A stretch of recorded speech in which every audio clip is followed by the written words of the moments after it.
여러분 안녕하십니까? 요즘 같은 때에 한 주일을 보낸다는 것이 얼마나 힘들고 또 동시에 귀한 것인 줄 모르겠습니다. 오늘 이렇게 다시 만나 뵙게 되어서 매우 반갑습니다. 오늘은 복음조화 154번, 제목은 위기 극복의 3요소로 정해보았습니다. 오늘의 말씀은 요한복음 14장 14절부터 16절까지 있는 말씀을 중심으로 하여 오늘의 말씀을 시작하도록 하겠습니다. 예수님께서 이제 시간적으로 얼마 남지 않은 시간, 곧 내일이면은 십자가에 돌아가셔야 하고 제자들을 이제는 떠나서 하늘로 가셔야 되고 또 제자들을 갖다가 이 땅에 홀로 남겨두어야 하는 그런 입장에서 예수님이 그들을 떠나게 되었다고 말씀하셨을 때에 제자들은 근심에 가득 쌓여 있었습니다. 지금까지 3년 반 동안에 예수님과 함께 있으면서 어떤 문제가 생기든 항상 예수님께 가서 모든 문제를 해결할 수가 있었는데 이제 예수님께서 계시지 않으면 어떻게 될 것인지 많은 제자들은 근심 걱정하고 있었습니다. 또 자기의 동료인 유다는 또 예수님을 팔기 위한 그 목적을 이루기 위해서 이미 벌써 나간 이후에 이 다락방의 분위기는 아주 참 제자들이 감당하기 어려운 그런 무거운 분위기였습니다. 이런 가운데서 오늘 예수님께서 이런 제자들, 이들을 이 땅에 두고 하늘로 떠나셔야 하는 예수님께서 이들에게 근심하지 말라고 하시면서 하신 그 말씀을 오늘 통해서 좀 말씀드리겠습니다. 오늘의 말씀은 내 이름으로 무엇이든지 내게 구하면 내가 행하리라. 너희가 나를 사랑하면 나의 계명을 지키리라. 그가 또 다른 보혜사를 너희에게 주사 영원토록 너희와 함께 있게 하시겠다고 그렇게 말씀하셨습니다. 오늘 여기에 나오는 이 세 구절을 통해서 제자들이 위기를 맞이했을 때 그 위기를 어떻게 극복할 수 있는지 세 가지 방안을 여기에 제시했습니다. 그것을 하나하나 살펴보도록 하겠습니다. 여기 오른편에 여러분이 그림을 보시면은 기도하는 손과 또 비둘기 같은 성령이 임하시는 것과 그 다음에 예수님께서 새 계명을 또 말씀하셨는데 오늘 말씀의 중요한 요소가 되겠습니다. 오늘 이 말씀의 배경으로서는 아직까지 예수님과 11제자는 다락방에 머물고 계십니다. 그래서 요한복음 13장 31절에 그가 유다가 나간 후에 예수께서 이르시되 지금 인자가 영광을 받았고 하나님도 인자로 말미암아 영광을 받으셨다 이렇게 말씀했습니다. 요한복음에서 예수님께서 이 영광을 받을 때가 가까웠다, 또 인자가 영광을 받았다 그런 말씀을 하셨을 때는 다른 경우에서는 예수님께서 내 때가 아직 이르지 아니하였다, 내 때가 이르렀다 그렇게 말씀하심으로써 하나님의 영광, 내 때 이 두 단어는 서로 평행을 이루면서 곧 예수님께서 지시게 될 십자가를 지칭하고 가르치는 것이었습니다. 여기에서 아직까지 예수님께서는 십자가에 돌아가지 아니하셨고 아직까지 십자가 지시기에는 아직 시간이 남아 있는데 인자가 영광을 받았고 아버지도 인자로 말미암아 영광을 받았다, 이미 이루어진 것처럼 그렇게 말씀했습니다. 아직은 미래의 사건인데 이미 이루어진 것처럼 이렇게 말씀하시는 이런 어법은 확실하게 분명하게 이루어질 것을 말씀하실 때 이런 표현을 하는 것입니다. 여기에 우리는 이 말씀의 배경으로서 지금 여기 요한복음 13장과 14장은 예수님께서 유월절 음식을 잡수시기 위하여 다락방에 아직도 머물러 계실 때 하신 말씀이고 사건인 것입니다. 그 다음에 요한복음 14장 끝에는 그 다락방을 떠나는 장면이 나오고 있고, 또 18장 첫머리에는 예수님께서 이제 겟세마네 동산으로 들어가시는 그 사건이 언급되어 있습니다. 그렇게 볼 때에 여기에 나오는 이 감람산, 중간에 있는 감람산은 요한복음 15장, 우리가 잘 알고 있는 포도나무의 비유에서부터 시작해가지고 가장 길게 드렸던 예수님의 기도가 기록되어 있는 요한복음 17장까지의 이야기는 예수님께서 다락방을 떠나셔서 감람산으로 가시기까지 그 도중에 있었던 이야기를 기록하고 있는 것입니다. 여기에 보시면 이렇게 씁니다. 요한복음 14장 끝절인 31절에는 일어나라, 여기를 떠나자, 그렇게 하심으로써 다락방을 떠나시는 장면이 여기 나오고 있고, 요한복음 18장 시작 부분에서는 예수께서 이 말씀을 하시고 기드론 시내를 건너 동산, 겟세마네 동산으로 들어가셨다고 이렇게 말씀하고 있는 것입니다. 그래서 오늘은 아직도 다락방에서 말씀되고 있는 그것과 연계되어 또 감람산으로 가는 도중에서 말씀하셨던 것을 연계하여 오늘 말씀을 시작하도록 하겠습니다. 오늘 연구할 내용은 위기 극복의 세 요소로서, 첫째는 예수의 이름으로, 둘째는 새 계명으로, 셋째는 성령으로, 이 세 가지 요소를 통해서 위기를 극복해야 할 것을 말씀하고 있습니다. 먼저 내 이름으로 예수님께서 여기에 말씀을 하고 있습니다.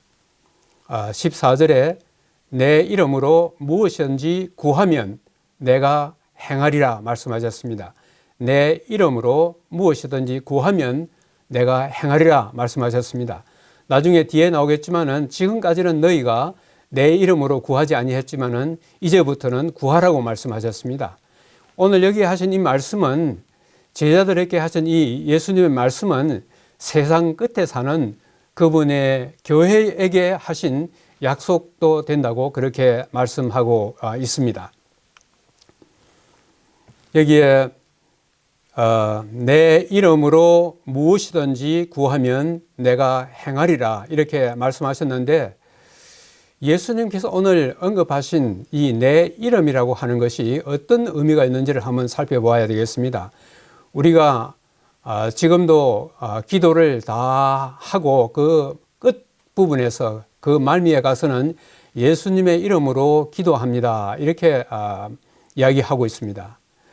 그렇다면은 제자의 이 예수님 계시던 그 때로부터 지금까지 한 2000년 이상이 되는 긴 시간 동안에 수많은 하나님의 백성들, 그리스도인들이 항상 기도하고 끝날 때에는 예수의 이름으로 기도합니다 그렇게 이야기했습니다. 이것이 무엇을 의미하는 것인지를 한번 생각해 보도록 하겠습니다. 여기 제가 여기 이제 요한복음 14장 이제 10절로 이제 앞으로 왔다가 뒤로 돌아가면서 이 말씀을 좀 생각해 보도록 하겠습니다. 내가 아버지 안에 거하고 아버지께서 내 안에 계신 것을 내가 믿지 아니하느냐? 내가 너희에게 이르는 말은 스스로 하는 것이 아니라 아버지께서 내 안에 계셔서 그의 일을 하는 것이니라. 이렇게 말씀하시면서 예수님께서는 아버지 하나님, 성부 하나님과 자기 자신, 곧 성자 하나님 사이가 어떤 관계인 것을 여기에 말씀하고 있습니다. 내가 아버지 안에 거하고 아버지께서 내 안에 계신 것, 다시 말하면 아버지와 아들 사이에는 일체라고 하는 것을 여기에 말씀하고 있습니다. 아버지와 아들 사이에 연합되어 있는 것을 말씀하고 있습니다. 다른 말로 하면은 부자 일체가 되는 것입니다. 지금 여기에 왼쪽 그림에 보면은 성부, 성자, 성령, 삼위 하나님의 그 서로의 관계를 그림으로 이렇게 보여드리고 있는데, 이 그림이 삼위 하나님의 관계를 아주 잘 표현하고 있다고 생각하는 것입니다. 서로 각 개체로 독립적으로 계시지만은 그분들의 모든 그 목적과 뜻에 있어서는 하나라고 하는 것을 여기에서 보여주고 있는 것입니다. 특별히 그 밑에 저울이 있는데, 이 저울은 어느 한쪽으로 기울어진 것이 아니라 똑같이 아버지 하나님과 또 아들 하나님 예수 그리스도 사이에 동등한 입장에 있는 것을 여기서 말씀하고 있는 것입니다. 예수님께서는 물론 이 땅에 사람으로 오셨을 때에 아직까지 예수님의 사명을 이해하지 못하고 예수님이 어떤 분이신가를 알지 못하는 사람들에게 늘 아버지 하나님을 높이시고 예수님은 자기 자신을 항상 낮추셨습니다마는, 그러나 삼위 하나님의 삼위 하나님이라는 그런 입장에서 볼 때에 이 세 분은 다 동등한 입장에서 동등한 근위 속에서 있는 것입니다. 그래서 예수님께서는 비록 이 땅에 계시지만은 내 이름으로 기도하라고 그렇게 말씀하셨을 때는 아버지 하나님의 근세와 아들 하나님의 근세가 동등한 가운데서 넉넉히 우리가 구하는 것은 무엇이든지 응답하시면서 우리의 기도를 이루어 주시겠다고 하는 약속을 여기에 하셨습니다. 그러면서 제자들에게 질문했습니다. 내가 3년 반 동안 너희들과 함께 있었는데 내가 아버지 안에 거하고 아버지께서 내 안에 계신 것을 너희가 믿지 아니하느냐? 이 질문 가운데서는 제자들에게 예수님께서 너희들이 내가 지금 하는 말을 너희들이 믿어야 되지 않느냐 하는 그런 아주 간절한 소망이 여기에 포함되어 있습니다. 그래서 예수님께서 행하시는 그런 모든 일들은 아버지께서 내 안에 계셔서 그분의 일을 내가 대신 하는 것이라고 하는 이런 의미로 예수님께서 행하시는 일이지만은 결국은 아버지 하나님께서 행하시는 일이라고 하는 것을 여기에서 아주 강력하게 말씀하고 계시는 것입니다. 그러므로 내 이름으로 구하라 이렇게 말씀하셨을 때에 내 이름이 갖는 그 무게는 우리가 생각하는 것, 우리가 그저 습관적으로 기도 말미에 예수의 이름으로 기도합니다, 예수님의 이름으로 기도합니다 하는 단순히 그런 것이 아니라 예수님의 이름으로 기도한다고 했을 때 이 이름이 갖는 그 무게는 우리의 상상을 초월하여 엄청난 무게를 지니고 있다고 하는 것을 여기에 보여주고 있는 것입니다. 저는 이것을 보면서 예수님께서 이 땅에 오셔서 하나님 일을 하셨는데 하나님과 아들과의 관계를 설명하실 때 내가 아버지 안에 거하고 아버지께서 내 안에 계신다 하는 이 관계를 우리가 잘 알고 있는 어떤 것으로 좀 이해하면은 이것을 갖다 잘 설명할 수 있을까 하는 그런 생각을 해보게 되면서 암행의사라고 하는 것을 제가 한번 생각해 봤습니다. 이 암행의사는 왕명으로 그 암행의사가 항상 들고 다니는 그 마패에 그 왕의 권위를 똑같이 행사할 수 있는 그 권한을 암행의사에게 주었는데, 비록 암행의사는 신하이지만은 그가 마패를 지니고 있는 그 순간은 왕이 가지고 있는 그 똑같은 권위를 행사할 수 있다고 하는 그런 의미에서 예수님과 이 하나님과의 이 관계를, 이 암행의사가 가지고 있는 그 마패와의 관계를 우리가 설명하면 좀 더 잘 이해할 수 있을까 하면 그런 생각도 한번 해보았습니다. 자, 여기에서 내 이름으로 구하라 하는 이것이 어떤 의미를 가지고 있는지를 우리 시대의 소망에 있는 말씀을 가지고 몇 말씀 좀 드리려고 그렇게 생각합니다. 지금까지 제자들은 구주의 무한정한 자원과 능력을 알지 못했다. 주께서는 겸손히 탄원하는 자의 기도를 마치 자신의 소원인 것처럼 그 사람을 위해 들으신다.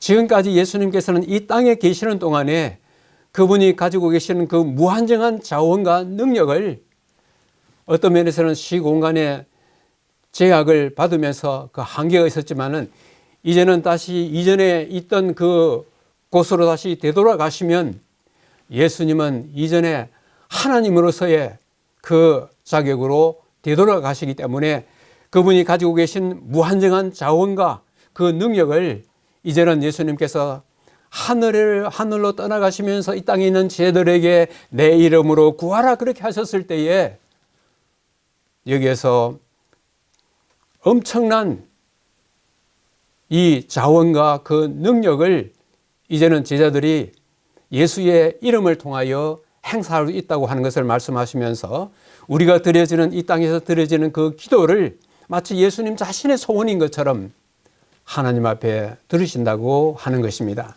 우리의 기도가 비록 서투르고 비록 아주 보잘것없는 그런 것이라 할지라도 그 기도 끝에 예수의 이름으로 기도한다고 하는 그 말이 들어갔을 때 그것은 마치 아주 강력한 로켓이 위성을 갖다가 저 우주 공간에 쏘올리는 것처럼 이 땅에 사는 하나님의 백성들의 그 소원을 이루어주시고 어려운 시련에 당할 때에 그 모든 문제를 다 해결해 주실 것을 여기에 약속하고 있는 것입니다. 그 다음에 그리스도를 따르는 자들은 그분의 이름으로 하나님 앞에 서야 한다. 그들을 위해 치르신 그분의 희생으로 말미암아 그들은 하나님 앞에서 가치 있는 존재이다. 저는 이 말씀을 읽으면서 우리가 이 땅에 비록 어떤 사람들의 보기에 존재 없는 무명의 존재인 것처럼 그렇게 보일지 모르겠지만은 예수의 이름으로 드리는 기도와 예수의 이름을 의지하는 우리가 얼마나 엄청난 존재인 것을 다시 한번 깨닫게 되는 것입니다. 예수의 이름으로 할 때, 그 말을 할 때에 우리는 하나님 면전에 서 있게 되는 것입니다.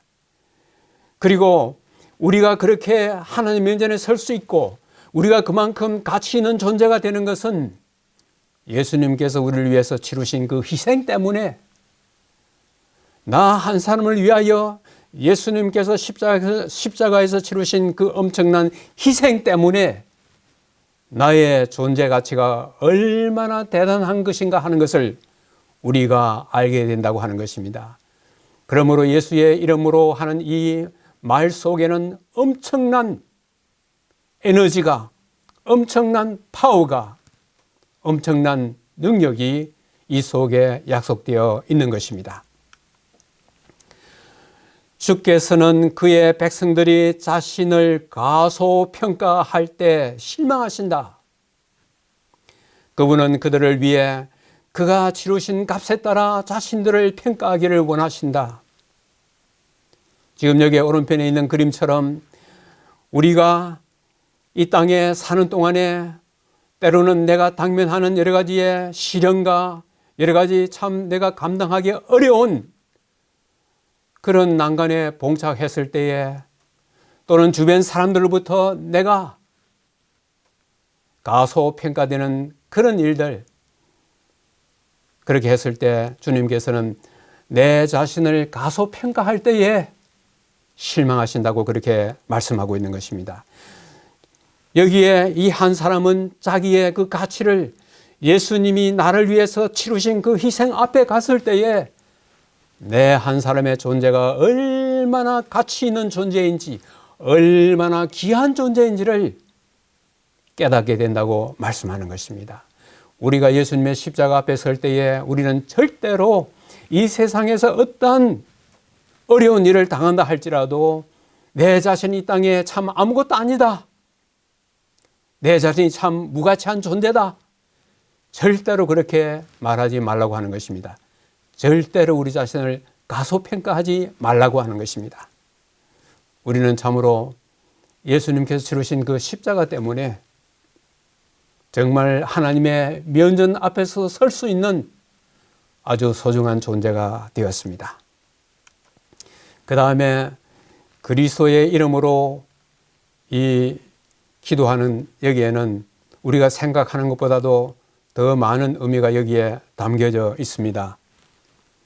그리스도의 이름으로 기도하는 것에는 많은 의미가 담겨 있다. 그것은 우리가 그분의 성품을 받아들이고 그분의 정신을 드러내고 그분의 일을 하는 것을 의미한다.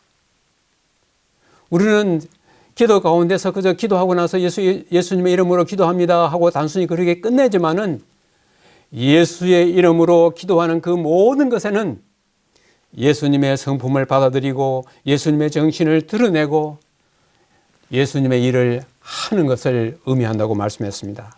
그래서 저는 이것을 생각하면서 어떤 의미에서 우리는 이러한 예수의 이름으로 들고 나갔을 때에 우리는 이 땅에서 예수님의 사신이 되며 어떤 면에서는 우리가 각자가 작은 예수가 되어서 모든 사람들 앞에서 우리가 누구를 만나든지 어디를 가든지 예수 그리스도를 드러내야 한다는 것을 여기에서 말씀하고 있는 것입니다. 그 다음에 두 번째는 새 계명을 예수님께서 우리에게 주신다고 그렇게 말씀하고 있습니다. 15절에 너희가 나를 사랑하면 나의 계명을 지키리라. 너희가 나를 사랑하면, 여기에 사랑하면 하는 이 사랑이란 말은 가장 최고의 지구한 가장 높은 의미의 사랑인 아가페 사랑을 여기에서 말씀하고 있습니다. 여기에 오른편 그림 하나를 여기에 제가 올렸는데 이 그림은 여러분 잘 아실 것입니다. 출애굽기 32장에 모세가 하나님의 말씀을 듣기 위하여 시내산에 잠깐 올라갔을 때 모세가 내려오지 않아 가지고 그들에게 우리를 위해서 신을 만들라 그래 가지고 결국은 그들이 금 송아지를 만들어서 그 앞에 경배하는 그 모습이 나오고 있습니다. 시내산에서 내려온 이 모세는 그 광경을 보고 분노하여 그가 하나님으로부터 받았던 그 돌판을 던지면서 이 하나님과 백성 사이에 맺었던 그 언약이 깨어진 것을 그들에게 말씀하였습니다. 이 십계명의 첫 돌판은 내 마음과 뜻과 정성을 다하여 여호와 내 하나님을 사랑하라는 것이었습니다. 백성들은 그렇게 하겠다고 했지만은 결국 그들이 우상을 숭배함으로써 그들은 하나님을 사랑하지 않았고 결국은 하나님의 명을 불순종하게 되었습니다. 그래서 너희가 나를 사랑하면, 이 말 속에는, 사랑한다 하는 이 말 속에는 순종이라고 하는 것도 이 의미 속에 포함되어 있는 것입니다. 그래서 너희가 나를 사랑하면 나의 계명을 지키라고 그렇게 했습니다. 여기에 지키리라 되어 있는데 여기 제임스 왕 역에는 너희가 나를 사랑하면 나의 계명을 지켜라 그렇게 되어 있습니다.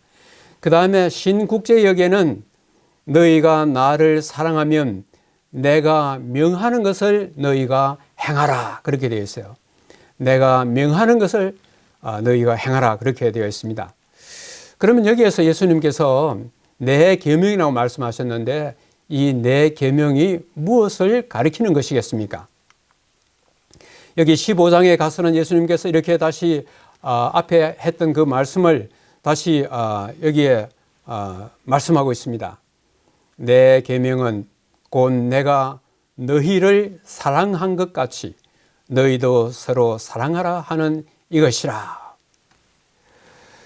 여기에서 예수님께서는 내 계명은 내가 너희를 사랑한 것 같이 너희도 서로 사랑하라 이렇게 말씀하셨는데 이것을 요한복음 바로 이 앞장 13장에 가서는 이것을 이렇게 또 말씀을 하셨습니다. 새 계명을 너희에게 주노니 서로 사랑하라. 내가 너희를 사랑한 것 같이 너희도 서로 사랑하라.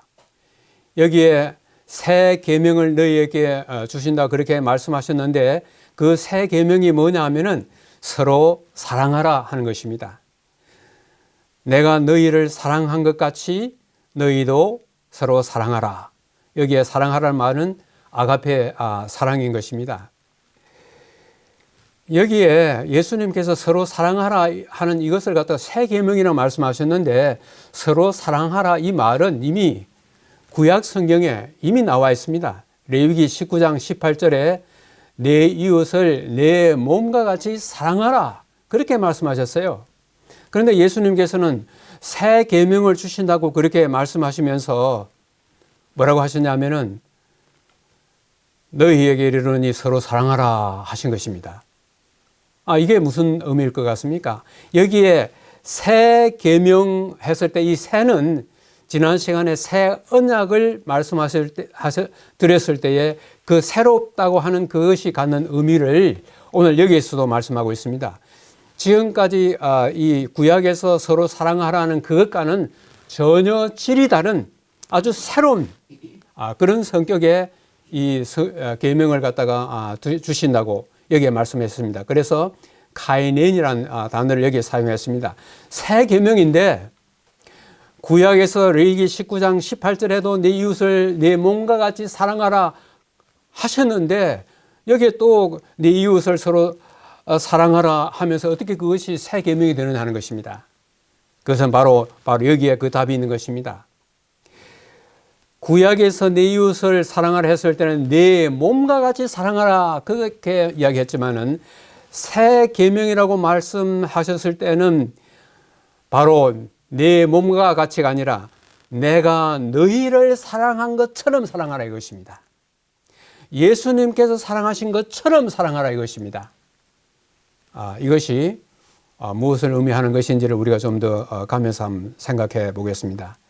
여기에 바로 조금 전에 제가 말씀하신 그 내용이 있는데, 그렇다면은 예수님이 사랑하신 그 사랑은 어떤 것일까 하는 것입니다. 너희가 네 이웃을 내 몸과 같이 사랑했는지 그것도 잘 알 수 없지만은, 그러면서 내가 너희를 사랑한 것처럼 사랑하라고 이 사랑의 성격을 갖다가 더욱더 분명하게 여기에서 말씀하고 있는 것입니다. 그렇다면 예수님의 사랑은 어떤 사랑인지 한번 살펴보도록 하겠습니다. 이 요한복음 13장 1절에 이렇게 말씀하셨어요. 예수께서 자기가 세상을 떠날 때가 이른 줄 아시고 세상에 있는 자기 사람들을 사랑하시되 끝까지 사랑하시니라. 여기에 나오는 이 사랑도 아가페 사랑인 것입니다. 이제는 예수님께서 떠날 시간이 되었을 때에 이 땅에 있는 자기 사람들, 여기에 특별히 1차적으로는 제자들을 갖다가 사랑하시되 끝까지 사랑하신다고 그렇게 말씀하고 있습니다. 여기서 말씀하고 있는 이 끝까지라고 하는 것이 어떤 의미를 갖고 있는지 한번 살펴보도록 하겠습니다. 여기에 나오는 이 의미를 사도 바울은 이것을 이렇게 표현했습니다. 로마서 5장 8절에 우리가 아직 죄인 되었을 때에 그리스도께서 우리를 위하여 죽으심으로 하나님께서 우리에 대한 자기의 사랑을 확증하셨느니라. 여기에 나오는 이 사랑도 아가페 사랑인 것을 여기서 볼 수가 있는 것입니다. 자, 여기서 하나님의 사랑을 확증한 그곳이 어디냐면은 바로 십자가라고 하는 것입니다. 그런데 여기에 흥미있는 것은 이 확증하다 하는 이 말이 원래 원문상으로 뭐냐면은 함께 서다고 하는 그런 뜻입니다. 함께 서다. 예수님께서 죄인을 사랑하시어 죽기까지 예수님께서 십자가에 돌아가신 것처럼 예수님이 십자가에 돌아가실 때에 하늘 아버지도 함께 서셨다고 하는 것입니다. 아버지가 내 안에 내가 아버지 안에 했던 그 말씀이 십자가 상에서도 드러나는 것을 여기에 볼 수가 있는 것입니다. 아들 하나님이 십자가에서 우리가 아직 죄인 되었을 때에 그가 죽으심으로 하나님의 사랑을 확증하신 것처럼 하늘 아버지께서도 그 십자가 상에서 아들과 함께 그 사랑을 확증하셨다고 하는 것입니다. 함께 서셨다고 하는 것입니다. 그 다음에 빌립보 2장 8절에는 다시 이렇게 이야기하고 있습니다. 예수님께서는 이 땅에 오셔서 하나님과 동등되시지만은 하나님과 동등될 것으로 여기지 아니하시고 자기 자신을 낮추시다. 종이 되셔서 더욱더욱 낮추셔가지고 자기를 낮추시고 죽기까지 순종하셨으니 곧 십자가에 죽으심이라.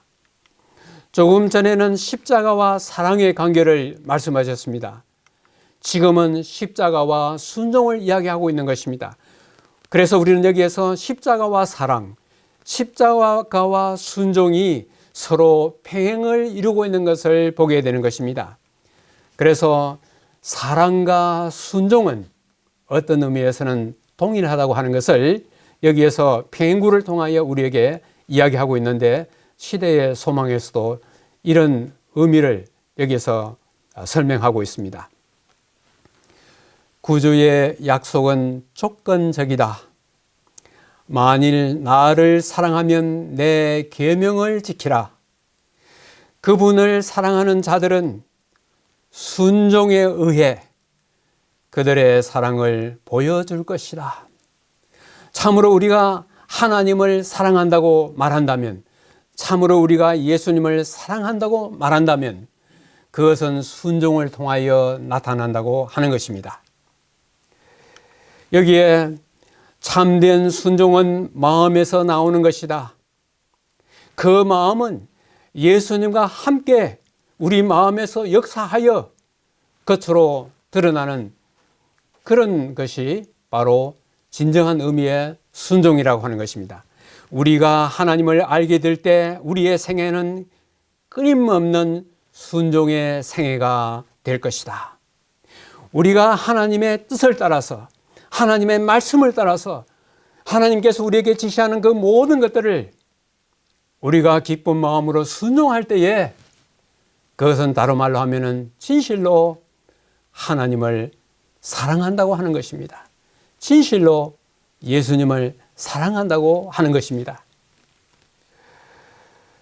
자, 여기에 이것이 왜 중요한지를 이 말씀을 좀 한번 생각해 보면서 말씀을 드리려고 합니다. 마태복음 10장에 장차 형제가 형제를, 아버지가 자식을 죽는데 내주며 자식들이 부모를 대적하여 죽게 하리라.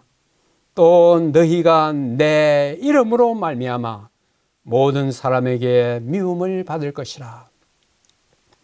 예수님이 떠나시면서 11제자를 남겨두고 떠나시면서 심히 걱정이 되는 것은 이 제자들 사이에서 분란이 일어나는 것, 제자들 사이에서 서로 증오하고 시기하는 이런 것들이 있을까 염려하신 것입니다.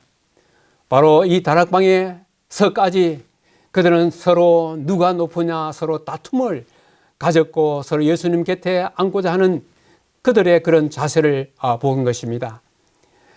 평소에는 그들 간에 서로 이런 것들이 확연히 드러나지 아니하지만은 어떤 위기가 왔을 때에, 어떤 핍박이 왔을 때에, 그때는 여기 오늘 성경 말씀이 하신 것처럼 서로 평소에는 가깝고 잘 지내던 사람도 배신하고 신의를 저버리고 서로 돌아서고 서로 고소하는 이런 일이 일어날 것을 여기에 이야기하고 있는 것입니다. 특별히 예수님께서 여기에 너희가 내 이름으로 말미암아 모든 사람으로부터 미움을 받을 것이라고 그렇게 말씀했습니다. 조금 전에는 내 이름으로 예수님께서 하늘아버지께 구하려고 했을 때 그 이름이 갖는 엄청난 의미가 있지만은 또 다른 한편으로는 이 땅에 살면서 예수님의 이름 때문에 세상 사람들부터 미움을 받고 핍박을 받을 것을 여기에 말씀하고 있습니다. 이런 위기에 봉착했을 때에 제자들 사이에 가장 중요한 것은 그들을 참으로 내 몸보다 더 예수님께서 그 제자를 사랑하신 것처럼, 그 사랑의 극치가 십자가에서 드러난 것처럼 자기의 생명을 갖다 버리서라도 결코 친구를 배신하지 말라고 하는 동료를 배신하지 말라고 하는 그런 의미가 이 속에 포함되어 있는 것입니다. 이것이야말로 바로 주님의 말씀을 진실로 순종하는 것이고, 이것이야말로 주님을 진실로 사랑하는 것을 여기에서 말씀하고 있습니다. 그렇게 되었을 때 우리가 이 땅에서 홀로 우리가 이런 일을 당하는 것 같지만 그렇지 않은 것입니다. 여기에 이런 아주 우리에게 용기를 주는 약속의 말씀이 여기 있는 것입니다. 예수께서는 제자들의 미래를 읽으셨다. 어떤 제자는 교수대로, 어떤 제자는 십자가로, 어떤 이는 외로운 고도로 유배되고, 또 다른 이들은 핍박과 죽음으로 내몰릴 것을 보셨다.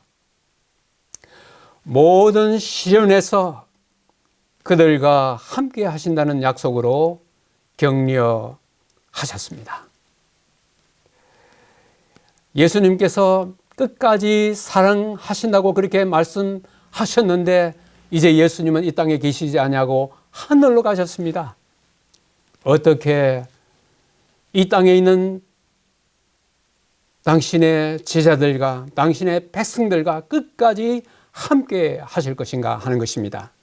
그러면서 주님께서는 성령을 약속해 주셨습니다. 여기 16절에는 이런 말씀이 있습니다. 내가 아버지께 구하겠으니 또 다른 보혜사를 너희에게 주사 영원토록 너희와 함께 있게 하시겠다고 말씀했습니다. 내가 아버지께 구하겠으니 또 다른 보혜사, 여기에 다른이라고 하는 말이 알론이라고 하는 말이고, 보혜사를 갖다가 파라클레톤, 알론 파라클레톤이라는 말을 여기에 사용을 했습니다. 그 다음에 여기에 이 보혜사라고 하는 이 용어를 갖다가 오직 요한만이 기록했습니다. 신약 성경에 5번 나오는데 요한복음에 4번 나오고 요한 1서에 1번 나오고 있는데 요한만이 이것을 사용했습니다. 그런데 요한 1서 2장 1절에서는 아버지 앞에 대언자가 있으니, 똑같은 단어를 이 요한복음 14장에서는 이것을 갖다가 보혜사라고 그렇게 표현했고, 여기서는 대언자라고 그렇게 표현했습니다. 여기서 이제 요한 1서에서는 아버지 앞에 대언자가 있으니, 다른 말로 하면 아버지 앞에 보혜사가 있으니 곧 의로우신 예수 그리스도라고 이렇게 이야기하고 있는 것입니다. 여기에서 다른 보혜사라고 하는 이 말씀을 했을 때 이 다른이라고 하는 단어인 것입니다.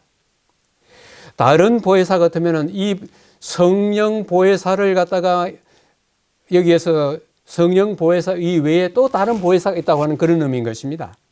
그래서 요한은 여기 요한 1서 2장 1절에서 그 또 다른 보혜사는 바로 예수님 자신이 보혜사요, 예수님 이외에 다른 보혜사는 바로 성령 하나님을 일컫고 있는 것을 여기에 말하고 있습니다. 여기에 다른이라고 하는 이 단어, 알론이라고 하는 이 단어는 이 헬라어 원문에 다른이라고 하는 말을 할 때 2가지의 단어가 있어요.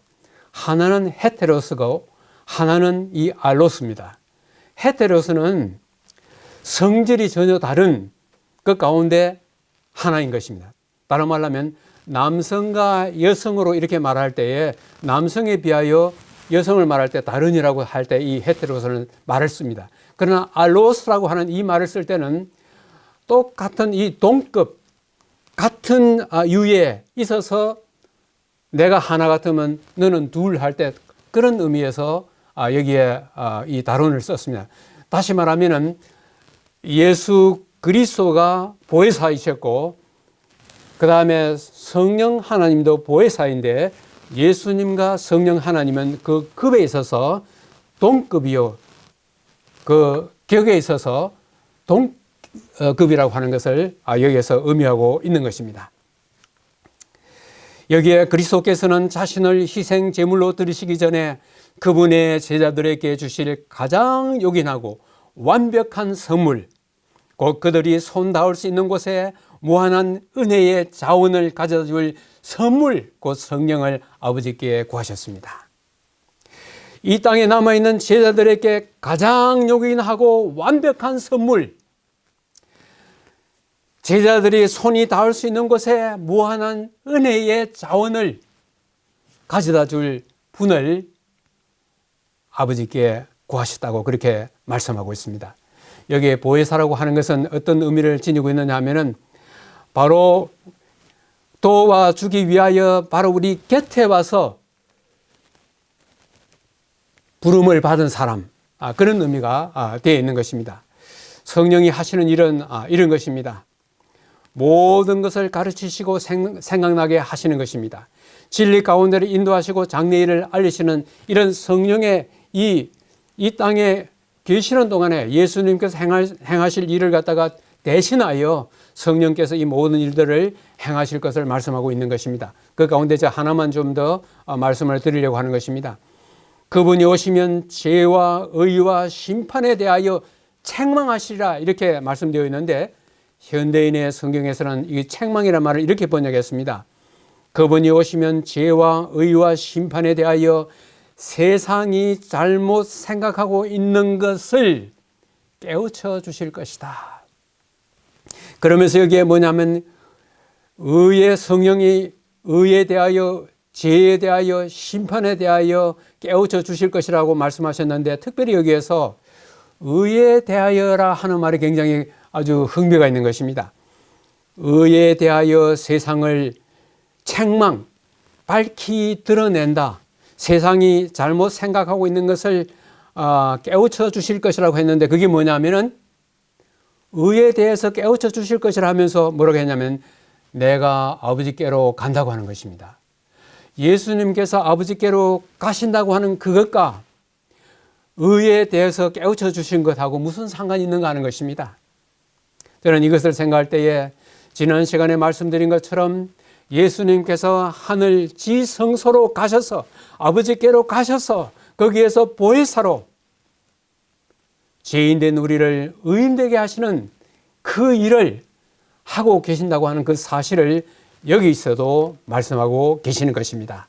성령께서 바로 의에 대하여 바로 예수님께서 하늘 지성소에서 우리의 모든 죄를 도말하시고 마침내 의인되게 하시는 의가 되게 하시는 그 일을 우리에게 깨우쳐 주시는 세상이 잘못 생각하고 있는 것을 깨닫게 해 주실 일을 할 것이라고 이게 말씀하고 있는 것입니다. 우리가 특별히 이 땅에 있는 동안에 위기를 직면했을 때에 그때의 성령께서 어떻게 우리를 도우시는가 하는 것입니다. 언제 어디서나 어떤 슬픔이나 고통 중에서 전망이 어둡고 미래가 당혹스러운 것처럼 보일 때 돕는 자도 없고 홀로라고 느낄 때 우리가 믿음으로 드리는 기도의 응답으로 성령께서 보내심을 받는다. 우리가 어느 곳에 있든지 어느 곳으로 가든지 성령은 언제나 우리 오는 편에 서서 우리를 지원하고 지지하고 받쳐주고 용기를 북돋아 주실 것이다. 우리가 이 땅에 사는 동안에 자주 하는 말이 누구누구는 빼기 좋아서 이런 말을 하고 있습니다. 오늘 이 말씀을 한번 생각해 볼 때 이 세상에 사는 사람 가운데서 우리만큼 우리처럼 빼기 좋은 사람이 있는가 하는 것입니다. 온 하늘이 우리의 백인 것입니다. 특별히 지금 이 순간에 우리 곁에 서셔서 우리를 지원하고 지지하고 받쳐주고 용기를 북돋아주는 성령께서 우리 옆에 계신다고 하는 이 사실보다 더 강력한 위로와 더 강력한 은혜가 어디 있습니까? 우리는 지금 코로나로 인해서 어려움을 당하고 여러 가지의 일들로 인해서 참 우울한 날들을 보내고 있지만은 오늘의 이 말씀들은 위기에 직면했을 때 우리가 어떻게 살아야 할 것인지를 오늘 분명하게 말씀하시고 계십니다. 오늘의 말씀을 요약하면 이렇습니다. 예수님은 제자들이 겪게 될 미래를 대비하여 세 가지의 위기 극복 방안을 말씀하셨습니다. 첫째는 예수의 이름으로 기도를 드리라고 하신 것입니다. 우리가 이 땅에 사는 동안에 우리에게 어떤 어려움이 닥쳤을 때에 우리에게 어떤 도움이 필요했을 때에 예수의 이름으로, 예수의 이름이 갖는 그 엄청난 무게로, 축복으로, 특권으로 강구하라고 하는 것입니다. 둘째는 사랑의 계명을 실천하라는 것입니다. 사랑의 계명을 실천하는 것은 곧 순종을 통하여 드러나는 것입니다. 내가 너희를 사랑한 것 같이 사랑하라고 하는 것입니다. 위기에 직면했을 때에 사랑이 깨어질 수가 있는 것입니다. 친구 간의 그 우애가 깨어질 수가 있는 것입니다. 가족 간의 그 관계가 깨어질 수가 있는 것입니다. 그때에 하나님의 말씀에 순종하고 하나님의 말씀을 내 마음속에 간직함으로 그 사랑을 끝까지 지키며 주의 말씀을 순종하여 그 위기를 잘 극복해 나가라고 하는 말씀입니다. 마지막으로 셋째는 우리 곁에 언제나 오셔서 우리를 돕는 성령께서 계신다고 하는 그 사실을 통하여 결코 염려하지 말라고 하는 말씀으로서 오늘 말씀을 끝맺고 있는 것입니다. 이 말씀을 생각하면서 한두 가지 질문을 한번 드려봅니다. 첫째는 위기에 직면했을 때 제일 먼저 생각나는 것은 무엇일까? 이 코로나 바이러스가 왔을 때에 미국에서는 휴지를 서로 가져가려고 하는 그런 일들, 또 식량을 갖다가 사재기 하는 그런 하나의 그 위기가 직면했을 때 그들의 모습을 보았습니다. 우리는 위기에 직면했을 때 제일 먼저 생각나는 것이 무엇이겠습니까? 그 다음에 두 번째는 위기를 대비하여 나는 어떤 준비를 하고 있는가 한번 좀 생각해 보면 좋을 것 같이 생각이 되는 것입니다. 오늘도 이 말씀을 생각하면서 이런 글을 한번 지어보았습니다. 위기를 기회로. 주님은 3년 반 나의 손잡이, 나의 등받이, 나의 기둥. 그런데 떠나시면 근심하지 말라. 나의 이름으로, 나의 사랑으로, 나의 성령으로 위기는 바뀐다.